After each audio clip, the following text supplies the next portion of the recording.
June 23rd, 1952. They've been off limits the whole war so far. Yep, the UN, with all of its air power, has not yet attacked the North Korean hydroelectric complex that provides power for just about the whole country. They have not. Not until today, June 23rd, 1952.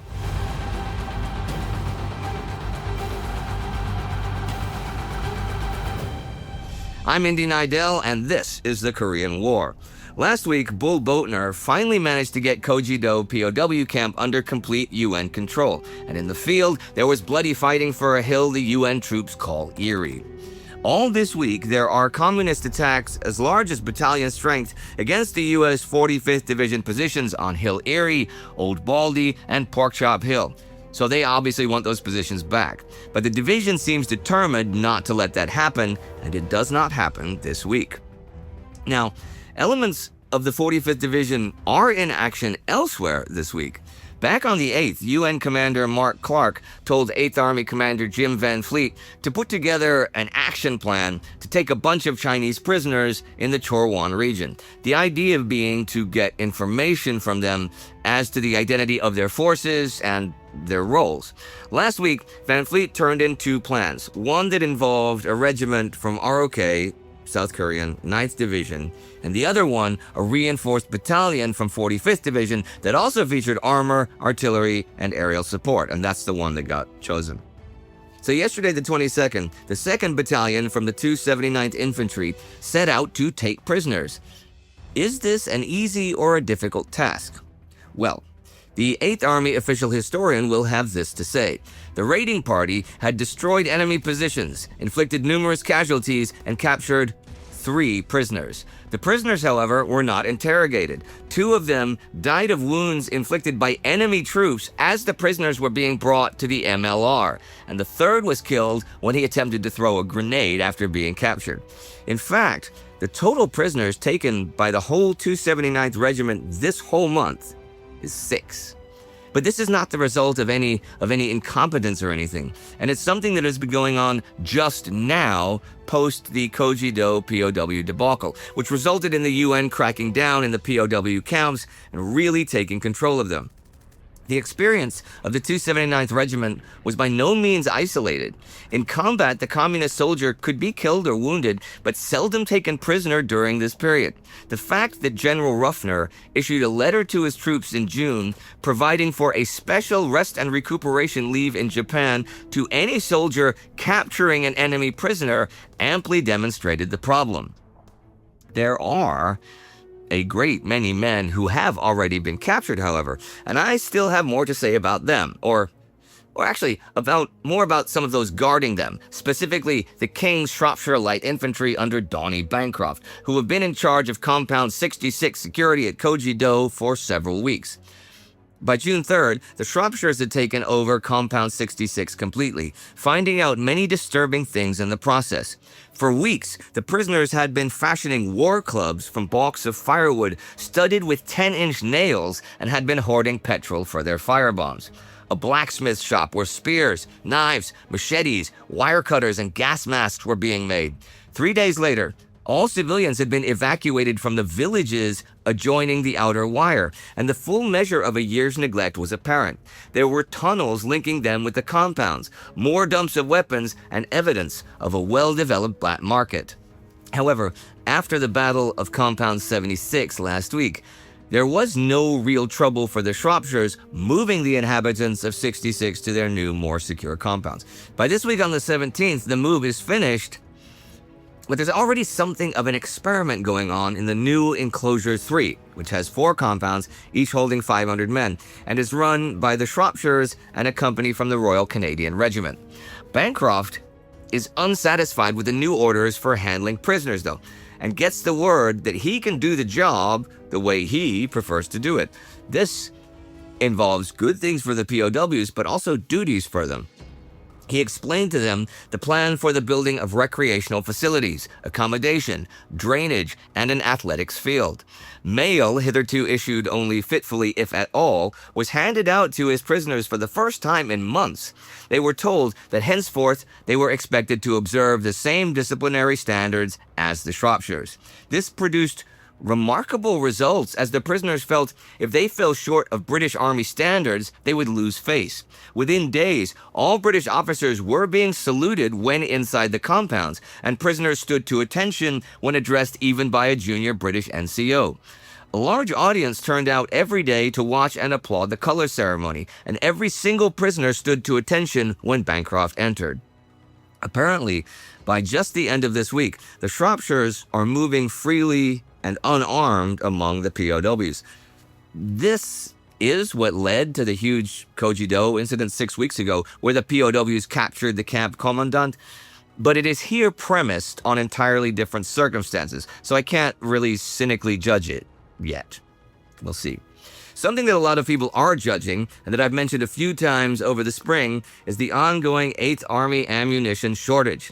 As we know, it's not likely to improve until at least the end of the year, but there's more to it. In April, top Army brass in Washington got the word there were 5 categories of ammo in which they had serious deficiencies: 60 and 81 millimeter mortars, 4.2-inch mortars, and 105 and 155 millimeter howitzers. This to the point that should a war in Europe begin January 1st, 1953, they could only supply 6 divisions with these types. That's it. And a year from then, the number would increase to 15, which still isn't all that many if you're fighting the Soviet Union. You see, current ammunition factory production will be at full capacity by early 1953, but it would take at least a year to set up new production. Now, last month, a bunch of newspapers in the States, the Richmond Independent, St. Petersburg Times, the Toledo Blade, and a few more, ran stories about the ammunition shortages. But when the Army asked Far East Command to comment, they said rationing is a normal precaution and ammunition is plentiful. This is diametrically opposite what Army Chief of Staff Lieutenant Joe Collins is saying to Congress to get more ammunition. Turns out the theater staff was basing estimates on what they used in April and May, which was really limited. But of course, any battlefield alterations would change that drastically. But this month, there's been a new wrinkle.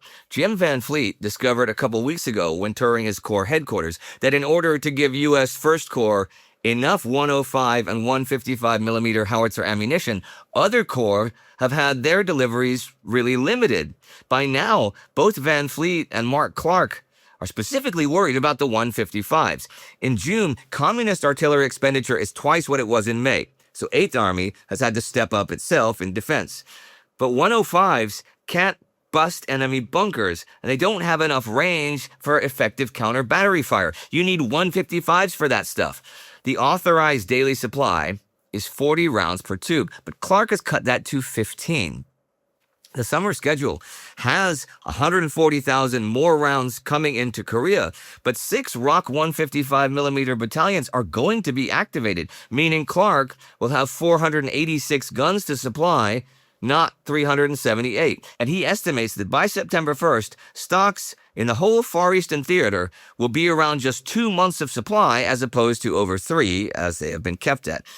I'm not sure how they're going to solve this, and I imagine we'll find out soon enough.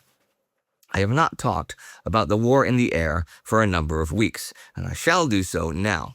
Now, as spring 1952 turns to summer, the UN command still controls the skies. This in spite of the huge buildup of enemy air power across the border in Manchuria. The communists have yet this year to really challenge the UN in force in the skies. However, a significant change in UNC combat operations policy came about. The rail interdiction program had reached the same status as the truce negotiations. As fast as the UNC pilots disrupted the rail system, communist repair crews put them back in operation again. If military pressure was to be maintained upon the enemy to influence the communists to agree to a truce, then a shift from the diminishing returns of rail interdiction seemed in order. So last month, the whole aerial interdiction campaign against enemy logistics was broadened. 5th Air Force fighter bombers put their focus on enemy supplies and personnel concentrations fairly close to the battlefield, and medium bombers focused, in order, on enemy airfields, railway systems, and communications centers. One big early attack in this new phase of the campaign was back on May 8th, when 485 fighter bombers hit Suwon, southeast of Pyongyang, over a 13-hour period, causing widespread damage and destruction in the biggest single air attack of the war so far. Air planners have also been thinking about another big target, with the lessening focus on railway interdiction: the vitally important, completely undamaged hydroelectric system in North Korea. Now, so far during the war, the dams and power plants up there, like the Suiho plant on the Yalu River, have basically been off limits for UN bombers. This because these places don't just make power for North Korea, but also part of China. And American leaders early in the war didn't want to give the Chinese an excuse for intervening. So on November 6, 1950, they banned the bombing of targets on the Yalu. That was never officially repealed. And when the truce talks began last summer, they repeated restrictions on Yalu targets, but nothing was said about the rest of the hydroelectric complex in the north. UN commander at that time, Matt Ridgway, thought that targeting it might sabotage the armistice proceedings, so he didn't. But a few months ago in March, he told Otto Wayland, commanding the Far East Air Forces, that if it really looked like the communists were deliberately delaying an armistice agreement and building up strength, he might conceivably change his mind. But he still didn't recommend bombing dams and power plants, the main reason being they were primarily used for the civilian economy. Wayland did not agree. And when Air Force planners in Washington asked him for his thoughts, he said he felt disrupting the North's electric power would be a good complement to the other attacks. Heck, without power, it would be a lot harder for them to do bombing repair work in local places like railway tunnels, which could maybe help speed up negotiations even. He figured at the end of April that 500 fighter bomber and 80 medium bomber sorties could knock out the power over a period of just a few good weather flying days. Ridgway was a bit annoyed when the Joint Chiefs of Staff asked him about his and Wayland's divergence in opinion on the matter. The UN commander informed his superiors that there had been no unusual circumstances that would necessitate them to direct an attack upon the hydroelectric installations rather than follow the normal procedure of waiting for a recommendation from him. He was keeping a close watch on the situation, Ridgway concluded, and he did not want an attack unless he decided that it was warranted and opportune. However, Mark Clark took over UN command from Ridgway 2 weeks later, and he decided soon after to not only intensify the whole aerial campaign, but to also perhaps target the lucrative and undamaged hydroelectric complex in North Korea. Now, Clark did not have the authority to bomb targets on the Yalu River, but he told Wayland to make plans to hit all the other major hydroelectric installations. The Air Force was to coordinate all this, and in the initial attacks, the Navy would also take part. The largest such installation, and by extension the most important in North Korea, is the aforementioned Suiho plant. So why not start there? Clark told the Joint Chiefs what he wanted to do, and they went to the Secretary of Defense to ask for presidential approval, which would remove the restrictions on hitting it. President Truman said, sure, and the Joint Chiefs told Clark to go for it, but he must respect the ban on operations within 12 miles, 20 kilometers, of the Soviet border, and he should absolutely not accidentally bomb any Manchurian territory either. Joe Clark took over the 7th Fleet May 20th, and Robert Briscoe became commander in Naval Forces Far East. And they also really wanted naval units to take part in all this, particularly naval dive bombers flying with the 5th Air Force Assault Force. You with me so far? What I'm leading up to is that today, June 23rd, 35 naval AD Sky Raiders and 35 F-9F Panther fighter jets from carriers Princeton, Boxer, and Philippine Sea attacked the Suiho plant while getting cover from 84 Air Force F-86 Sabres. The Panther's job is to suppress AA fire and the dive bombers to dive bomb. Once their mission is complete, 79 F-84 Thunderjets and 45 F-80 Shooting Stars come in and drop their payloads. What do the Communist Air Forces do? Their 200 planes parked just across the Yalu do not intervene, and more than half of them take off and fly further inland, possibly fearing that their airfields are targets. This is but a beginning.